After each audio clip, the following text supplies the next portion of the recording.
এজন্য সাপ মারতে হলে আপনারা জানেন নিয়ম কি, আগে 3 বার বলে নিতে হয়। জানেন তো কি বলে নিতে হয়? 3 বার বিসমিল্লাহ না, ওটা তো আলাদা দোয়া আছেই, আলাদা 3 বার বলে নিতে হয়। তুই যদি জিন হোস তাহলে চলে যা, সাপ হলে থাক। জিন হলে চলে যা, সাপ হলে থাক। জিন হলে চলে যা, সাপ হলে থাক।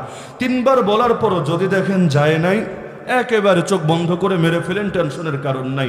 আর 1 বার বা 2 বার বলার পরে যদি দেখেন সঙ্গে সঙ্গে যেতে শুরু করেছে, তাহলে মারতে যায়েন না, আপনার ক্ষতি হওয়ার আশঙ্কা আছে। কারণ ইতিহাসে বহুত সময়, আল্লাহ নবীর জামানার কথা আমি বলছি, ওই সময়ে যদি জিন সাপের রূপ ধারণ করতে পারে, এই সময় অস্বাভাবিক কিছু না। তো অযথা মানুষ হত্যা করা যেমন অন্যায়, অযথা জিন হত্যা করাও অন্যায়। সাপের আকৃতি ধরার মানে এটা না যে ক্ষতি করে দিয়েছে, যে ক্ষতি করে নাই তার আকবেরে আপনি ক্ষতি করতে যাবেন কোন দুঃখে। তো যার কারণে সাপ মারতে চাইলে এই জিনিসটা অবশ্যই খেয়াল রাখবেন, এরপর সাপ মারবেন, ইনশাআল্লাহ।